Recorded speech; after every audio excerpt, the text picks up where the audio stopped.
Paz e alegria de Jesus. Algumas parábolas de Jesus de Nazaré são bastante incômodas, como aquela em que o mestre parece que está elogiando as fraudes de um funcionário. E uma dessas parábolas, que costumam chocar o ouvinte moderno, é a parábola dos trabalhadores da vinha, que Joaquim Jeremias prefere chamar de parábola do bom patrão. É bem diferente. Ela está no Evangelho de São Mateus, capítulo 20. Acontece com o reino dos céus o que acontece com o pai de família que saiu de manhã cedo para contratar trabalhadores para a sua vinha. Depois de combinar com os trabalhadores 1 denário por dia, mandou-os para a vinha. Tornando a sair pela hora terceira, 9 horas da manhã, ele viu outros que estavam na praça, desocupados, e disse também a eles: Ide também vós para a minha vinha, e eu vos darei o que for justo. E eles foram. Tornando a sair pela hora sexta, o meio-dia, e pela hora nona, 3 da tarde, fez a mesma coisa. Saindo pela hora 1/10, 5 horas da tarde, encontrou outros que lá estavam e disse-lhes: Por que ficais aí o dia todo desocupados? E eles responderam: Porque ninguém nos contratou. E disse a eles: Ide também vós para a minha vinha. Chegada a tarde, disse o dono da vinha para o seu administrador: Chama os trabalhadores e paga a eles o salário, começando pelos últimos até os primeiros. Vindo os da hora 1/10, receberam 1 denário cada um. E vindo os primeiros, pensaram que iriam receber mais, mas também eles receberam 1 denário cada um.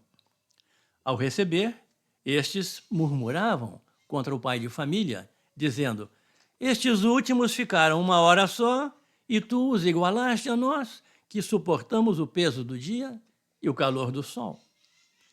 Então o Senhor disse a um deles: Amigo, não fui injusto contigo.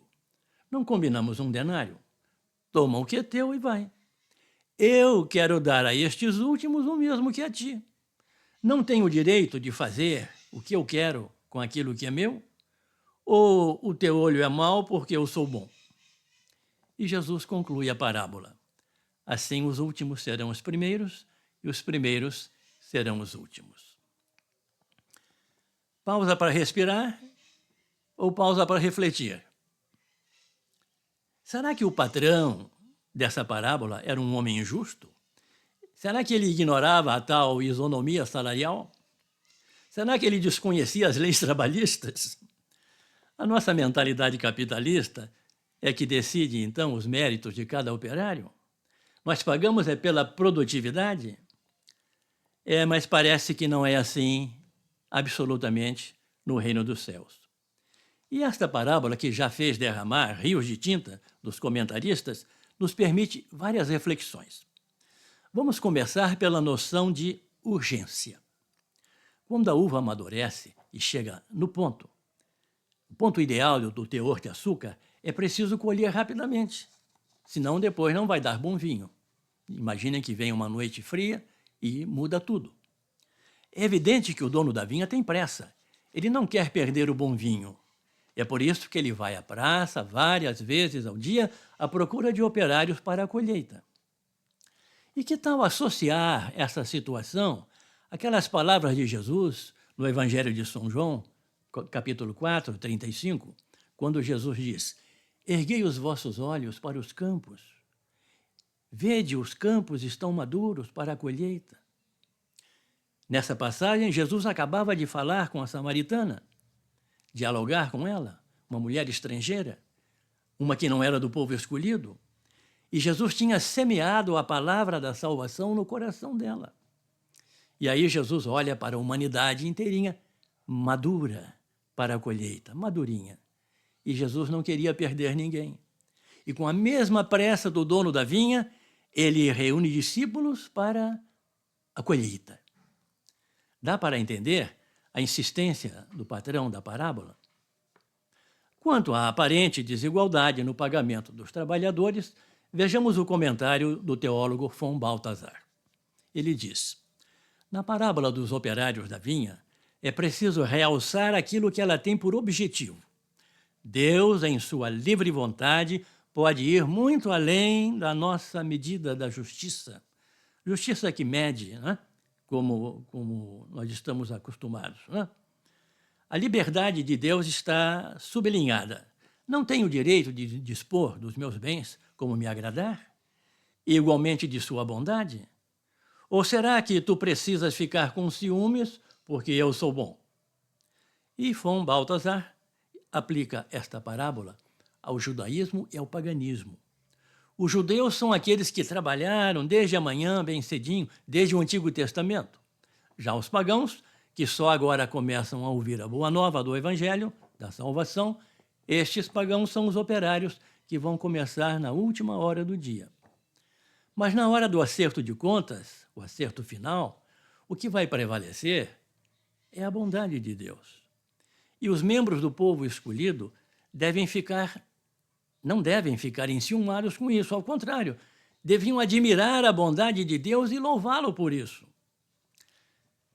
Mas a lição não é só para os judeus daquele tempo, é também para nós.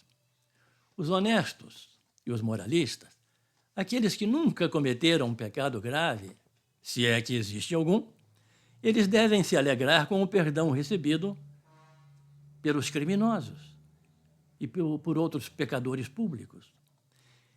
Os moralistas precisam abrir mão daquela tendência a cristalizar, petrificar o pecador no seu pecado e pedir pena de morte para os criminosos, estranhar a presença daqueles que erraram na fila da comunhão. Vejam o comentário de Thomas Keating. Os padrões humanos de julgamento são subvertidos nesta parábola. As regras comuns de justiça não podem explicar como é que o reino de Deus funciona. Justificação e salvação são dons e não tem nada a ver com status social ou com mérito pessoal. O ensino desta parábola é extremamente importante para aqueles que estão no caminho espiritual. Ao longo dos séculos, um padrão secular de valores foi introduzido no ensino cristão na forma de um elaborado sistema de recompensas celestiais merecedoras. Portanto, se fôssemos formados no catecismo pré-Vaticano II, por exemplo, nós poderíamos ser desafiados ou até consternados por essa parábola. Nós fomos ensinados que, indo à missa no domingo, gastando tempo em oração e leitura espiritual, dando esmolas durante a quaresma, abstendo-nos de comer carne nas sextas-feiras, etc., nós iríamos acumular méritos para cancelar a punição dos nossos pecados.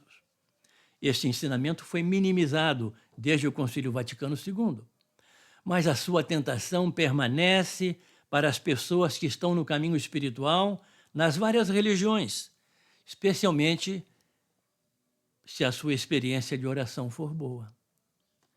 Se nós desfrutamos de favores espirituais especiais, podemos nos encontrar em grandes problemas.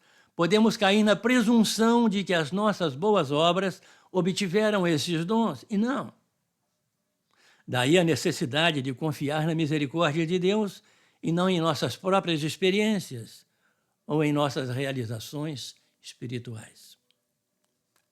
Como se vê, o ensinamento de Jesus bate de frente com a mentalidade dominante entre nós, uma justiça feita de códigos, artigos, alíneas, uma justiça feita de réguas, metros, milímetros.